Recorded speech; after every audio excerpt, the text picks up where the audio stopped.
Dr. Velnara stared at her glowing screen with wide eyes.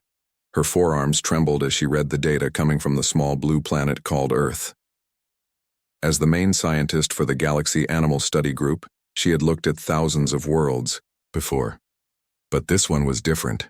Very different. "Helper Quindal, come here quickly," she called to her young assistant. Her voice shook with worry. Something is very wrong with these numbers. The small alien with long arms like snakes moved fast across the room. His fingers danced over the control buttons. "I checked 3 times, Dr. Velnara. The information is correct. That planet has over 8 million different animals. Many of them are more dangerous than our best war weapons." Velnara felt her 2 hearts beating very fast. She looked at the pictures and facts about Earth animals. There was something called a honey badger that attacked lions 50 times bigger than itself. It never gave up fighting, even when badly hurt. The report said these small animals had no fear at all. Then, she saw data about mantis shrimp. These sea creatures could punch faster than bullets.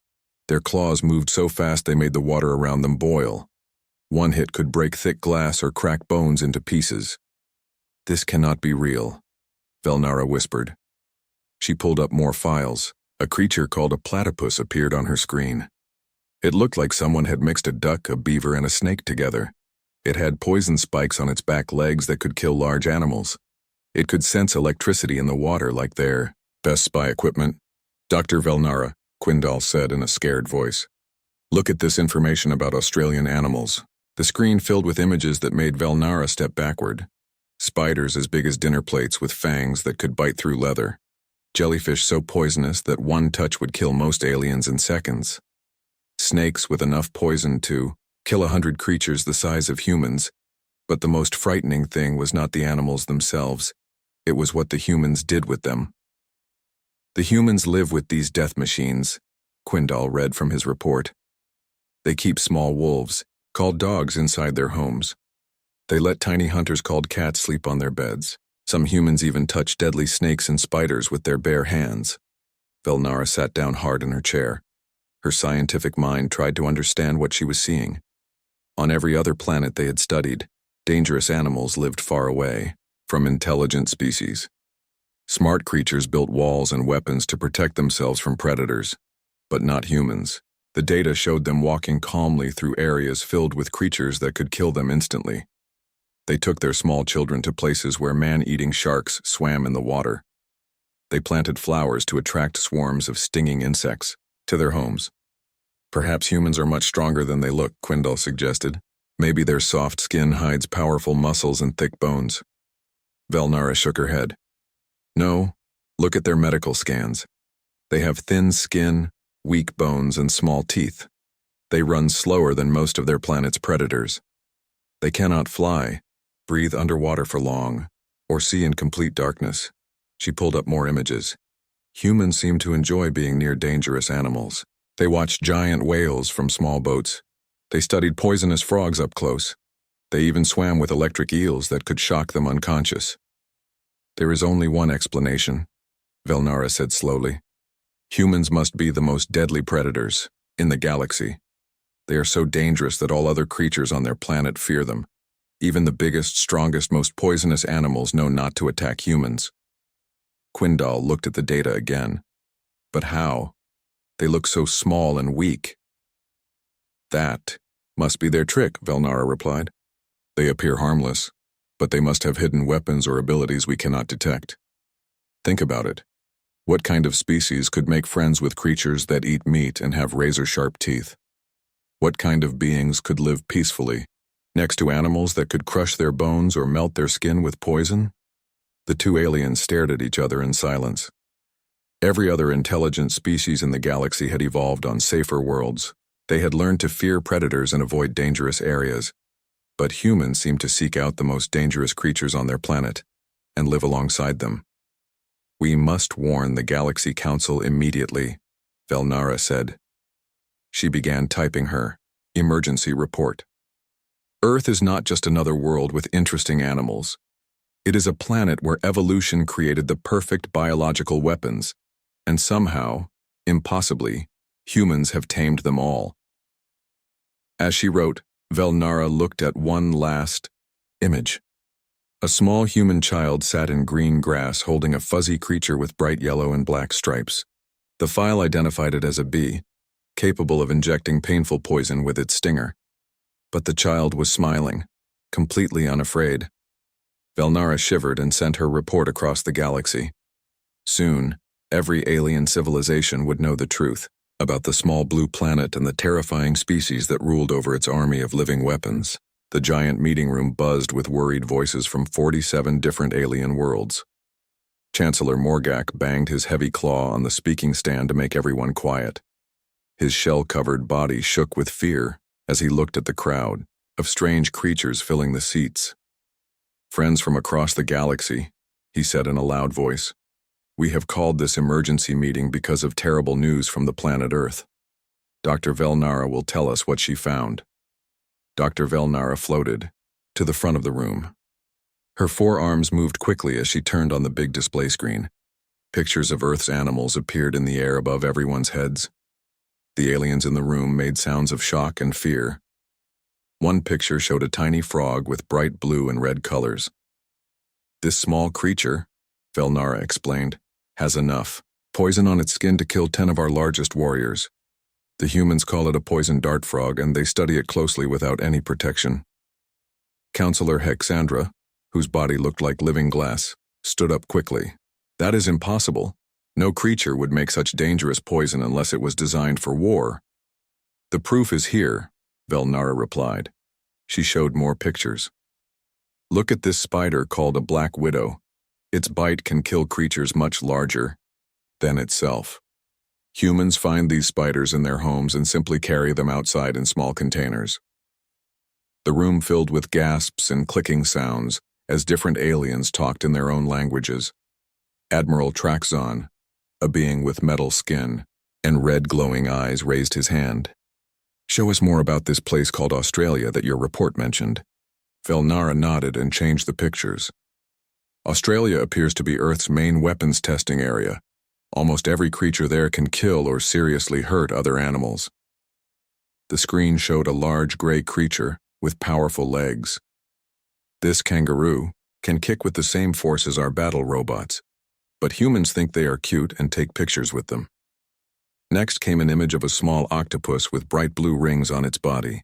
"This tiny sea animal has enough poison to kill 26 adult humans in minutes. There is no cure for its bite. Yet humans swim in the same water where these creatures live."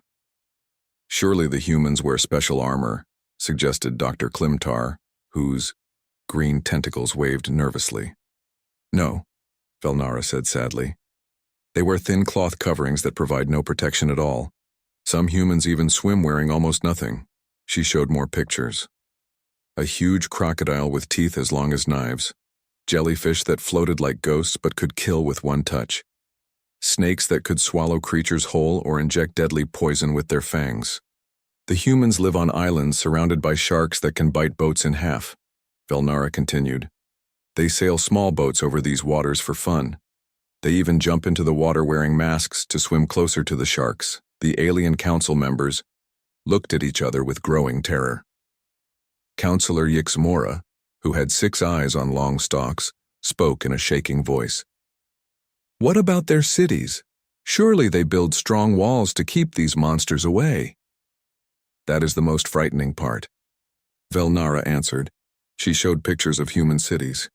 "They build their homes with thin walls and large openings.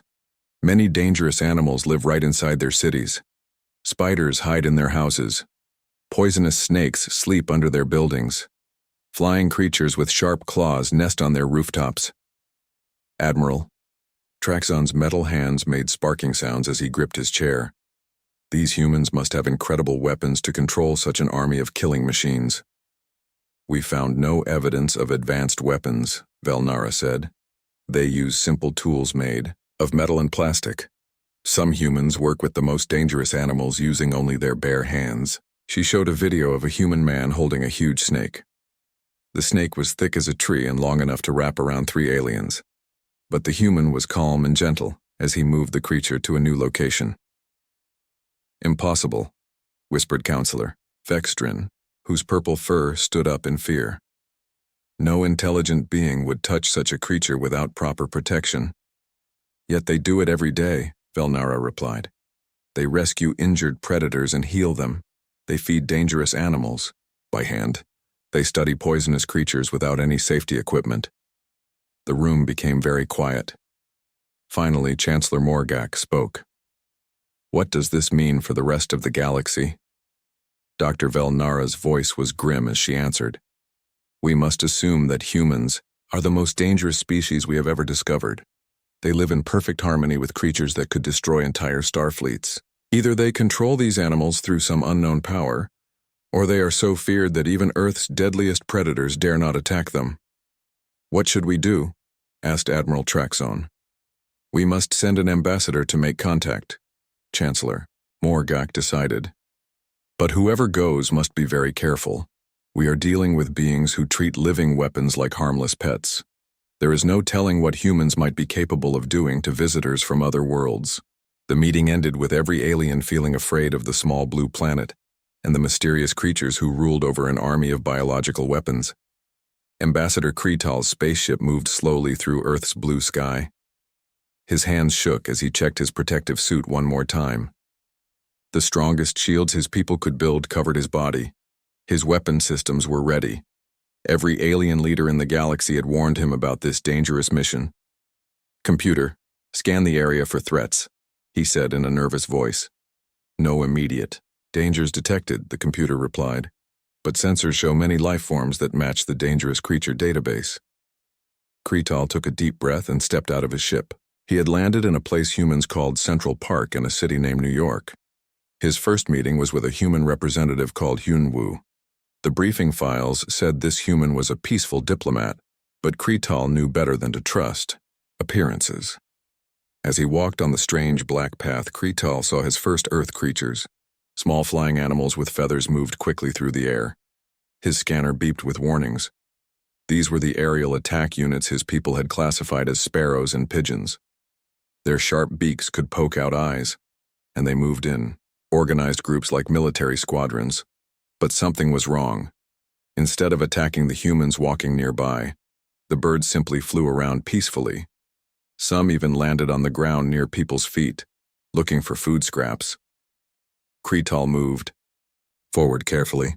His sensors detected more dangerous creatures ahead. Through the trees, he saw a small pond surrounded by white and gray animals. His computer immediately flashed red warning signals. Alert! Aquatic assault units detected. Class 7 threat level. Kretal hid behind a large tree and watched in horror. A tiny human child sat at the edge of the water. She looked no older than a youth by galactic standards. In her small hands, she held pieces of bread and was throwing them into the water. The creatures his people called aquatic assault units moved toward her. Kretal knew these animals well from the reports. Ducks and geese had bills designed for cutting and tearing. Their powerful wings could break bones. They were territorial fighters that attacked anything that came too close to their water. But instead of attacking, the birds swam closer to the child. They gently took the bread pieces from the water and from her tiny hands. The little girl laughed, with joy as the dangerous creatures ate peacefully around her. Impossible, Kretal whispered. His scanner must be broken. No intelligent being would allow their young near such deadly predators. Ambassador Kretal? A voice behind him said in perfect galactic standard language. Kretal spun around quickly, his hand moving to his weapon. A tall human male stood behind him with a calm smile on his face. But what made Kretal's blood freeze was the creature walking beside the human. His scanner screamed warnings. Extreme danger. Domesticated wolf variant detected. Bite force 235 pounds per square inch. Pack hunter, territorial aggressor. The human held a thin rope attached to what looked like a medium-sized wolf. The creature had sharp teeth, pointed ears, and intelligent eyes that seemed to study everything around it. This was clearly one of the biological weapons humans had tamed for personal protection. You must be Hyunwoo, Kretal managed to say, though his voice shook. Is that child safe from those attack birds? Hyunwoo followed his gaze to the little girl by the pond. His face showed confusion. So young. She's just feeding the ducks with her grandmother Minhee. They come here every weekend. It's perfectly safe. Kretal stared in disbelief. The human seemed genuinely puzzled by the question. Did he not understand how dangerous those creatures were? Or was this some kind of test to see if the alien visitor would show fear? And your companion? Kretal asked, pointing at the wolf creature. Oh, this is Buddy, Hyunwoo said with a warm smile. He reached down and gently scratched behind the animal's ears. He's my dog. Been with my family for 6 years now. He loves meeting new people. The creature called Buddy wagged its tail and looked at Kretal with what seemed like friendly curiosity. Its mouth opened slightly, showing rows of sharp white teeth, but its body language showed no signs of aggression. Kretal's mind struggled to process what he was seeing. According to all galactic knowledge, predators only showed submission to more dangerous predators. If this wolf variant was calm around humans, it could only mean that humans were far more deadly than they appeared. Would you like to walk through the park? Hyunwoo asked. I can show you some of our local wildlife. As they walked, Kretal saw more impossible sights. Humans jogged past while small creatures called squirrels ran up and down trees nearby. His scanner identified these as arboreal assault units with sharp claws and territorial instincts. Yet they ignored the humans completely. Children played on grass while their parents sat on benches completely relaxed. Flying insects buzzed around flowers, and Kretal's computer warned him about their stinging capabilities. But the humans paid them no attention. Your people seem very brave, Kretal said carefully. Hyunwoo laughed. Brave? We're just enjoying a nice day in the park, though I suppose city life isn't for everyone. As they reached a playground where human children climbed on metal structures while various small animals moved freely nearby, Kretal realized his entire understanding of Earth needed to change. These beings weren't controlling deadly creatures through fear. Something else was happening here, something his people had never encountered before. Ambassador Kretal spent the next few days following different humans around the city. He expected to see them giving orders to their biological weapons or showing their true dangerous nature. Instead, he saw things that made no sense according to everything he knew about predator species. On his third day, Hyunwoo took him to a place called the Wildlife Rehabilitation Center. Kretal's scanner went crazy as soon as they walked inside. The building was full of creatures that his people had marked as extremely dangerous. This is Boram, Hyunwoo said, pointing to a human female wearing simple clothes. She takes care of injured wild animals. Kretal watched in shock as Boram approached a large cage.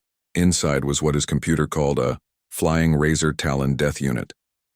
The bird had a sharp curved beak and claws that could tear through metal. Its eyes were bright and alert, clearly those of a skilled hunter.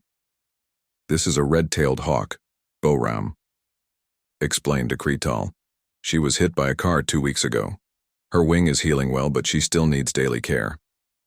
Boram opened the cage door and reached inside. Kretal stepped backward, expecting to see the human get attacked. But the deadly bird simply looked at her with calm eyes. Here you go, pretty girl, Boram said softly. She held out small pieces of meat with her bare fingers. The hawk gently took the food from her hand, careful not to hurt her with its razor-sharp beak. Kretal's translator struggled to understand what he was seeing. You repair these combat units? Boram looked confused. Combat units? She's just a hawk. They're beautiful creatures. When she's fully healed, we'll release her back, into the wild where she belongs. But it could kill you, Kretal said, pointing at the bird's dangerous claws. Hawks don't attack humans unless they feel threatened, Boram replied. She knows I'm helping her. Animals are much smarter than most people think. Kretal followed Boram as she moved to other cages. She fed a family of raccoons that his scanner marked as masked infiltration units. She cleaned the wounds of a fox marked as Stealth Predator Class 3. Each animal accepted her help without showing any fear or aggression. The next day, Hyunwoo took Kretal to the city zoo. Kretal expected to see a military facility where humans trained their animal weapons. Instead, he found something completely different. A human male named Dong Min was working with the largest land creature Kretal had ever seen. His computer identified it as an armored siege engine, an elephant whose size and strength could destroy buildings. "This is Hana," Dong Min said with obvious affection. "She's 63 years old and loves to play games."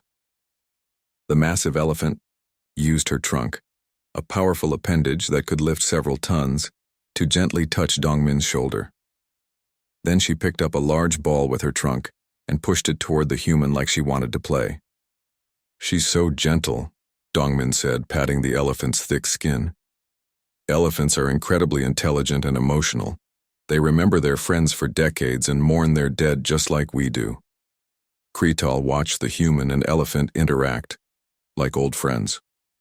There was no fear, no dominance, just what appeared to be genuine care between two very different species. At the aquarium section, Kretal met a marine biologist named Tae-hee. She was preparing to enter a large tank filled with water. Kretal's scanner immediately detected multiple apex oceanic predators swimming inside. "Those are sharks," Tae-hee explained as she put on her diving equipment. "I study their behavior patterns. Most people think they're mindless killers, but they're actually very careful and intelligent hunters." "You're going to swim with them?" Kretal asked in disbelief. "Of course," Tae-hee replied. "Shark attacks on humans are extremely rare. They usually happen when sharks mistake humans for their normal prey. These sharks know me, and I know how to move around them safely." Kretal watched through the thick glass as Tae-hee entered the water. The sharks, each one large enough to swallow her whole, swam calmly around her. One even approached and allowed her to gently touch its side. That evening, Kretal sat in his hotel room trying to understand what he had learned. His computer showed him videos from around the world. Humans in Africa lived near lions and elephants. Humans in Australia swam in waters full of deadly creatures. Humans in South America studied poisonous frogs and venomous snakes. But in every case, the humans showed no fear. They treated these dangerous animals with respect and care. They rescued injured creatures, studied them to learn more about them, and worked to protect their homes in the wild. Kretal realized that his people had been completely wrong about Earth and its inhabitants. Humans weren't apex predators who had enslaved an army of biological weapons. They were something much more unusual and perhaps more remarkable. They were a species that had learned to see beauty and value in creatures that other intelligent beings would run from in terror. They had developed something his people had no word for: the ability to care for and protect other species without expecting anything in return. As Kretal prepared his report for the Galactic Council, he knew that everything his people believed about predators and prey relationships would have to change. Earth had taught him that strength wasn't always about being the biggest or most dangerous. Sometimes it was about being brave enough to show kindness. Ambassador Kretal stood in front of his communication device, ready to send his final report across the galaxy. His hands moved slowly as he prepared to tell 47 alien worlds that everything they believed about Earth was wrong. "Honored leaders of the Galactic Council," he began, his voice carrying to distant star systems, "I must tell you that we have made a terrible mistake about the humans of planet Earth." The holographic display showed images from his weeks on the small blue planet. A human child named Jinna sleeping peacefully in her bed while a large dog lay beside her, protecting her through the night. An elderly human called Heywan working in his garden while bees flew around him, helping his flowers grow. "The humans are not the deadly warriors we thought they were," Kretal continued. "They do not control Earth's dangerous creatures through fear or violence. They have something our science books cannot explain. They form friendships with animals that should be their enemies." Back on the council station, Dr. Velnara listened with growing confusion. "Ambassador Kretal, are you saying that Earth's creatures are not weapons?" "Dr. Velnara, Earth may be the most naturally dangerous planet in our galaxy," Kretal replied. "But the humans' power does not come from using these creatures as weapons. Their strength comes from something we have never seen before." He showed new images on his display. A human woman named Mi Young who worked at an animal shelter, caring for abandoned dogs and cats. She fed them, gave them medicine when they were sick, and found them new homes with families who would love Them. Watch this, Kretal said. The display showed a human marine biologist named Tae-hee swimming in deep ocean water. Around her swam creatures his people had called apex oceanic predators, sharks with teeth like knives and jaws that could bite through metal. But instead of attacking, the shark swam calmly around her. One large shark even allowed her to touch its rough skin. On her face was an expression that took Kretal days to understand. It was wonder, not fear. The humans call this emotion love, Kretal explained to the confused alien leaders. They feel it not just for their own species but for creatures that could easily kill them. They risk their lives to save injured animals. They spend their time and money protecting creatures that give them nothing in return. Admiral Traxon's metal voice crackled through the communication system. This makes no sense. Why would an intelligent species waste resources on inferior creatures? Kretal showed more images. A human veterinarian named Seung Ho working late into the night to save a poisonous snake that had been hurt in an accident. A wildlife photographer named Eun-ji spending months in dangerous places just to take pictures of rare animals so other humans could see their beauty. They do not see these creatures as inferior, Kretal answered. Humans believe that every living thing has value. They study animals to understand them better. They create safe places where endangered species can live and have babies. They make laws to protect creatures from being hurt or killed. The alien council members made sounds of confusion in their different languages. Chancellor Morgak spoke for all of them. But how do they survive on such a dangerous world? That is the most amazing discovery of all, Kretal said. The dangerous. Creatures of Earth do not attack humans because humans do not act like predators. They move slowly and calmly around wild animals. They learn each species' behavior and respect their space. Most importantly, they help animals when they are hurt or in trouble. He showed a video of a human rescue team saving a whale that had gotten caught in fishing nets. The huge creature could have easily killed the small humans with one movement of its tail. But it seemed to understand that they were trying to help, and it stayed still while they cut it free. Animals can sense when humans mean them no harm, Kretal explained. Humans have learned to communicate with creatures through kindness instead of violence. They share their world instead of trying to control it. Dr. Velnara's voice sounded small and confused. So Earth's creatures are not living weapons? They could be, Kretal replied. Earth's animals are indeed the most capable natural fighters in the galaxy, but humans have chosen a different path. Instead of making enemies of these powerful creatures, they have made them into partners and friends. The final image in his report showed a group of human children visiting a place called a nature preserve. They walked quietly through the forest, while their teacher pointed out different animals and plants. The children's eyes were wide with excitement as they learned about the world around them. Honored council members, Kretal concluded, we have spent centuries believing that the strongest species must be the most violent. The humans of Earth have taught us something new. True strength comes not from conquering others, but from protecting them. The transmission ended, leaving the galaxy's leaders to think about this strange new idea. On the most dangerous planet they had ever discovered, the ruling species had chosen to be gardeners instead of warriors. They had turned a world of living weapons into a home where all creatures could live together in peace.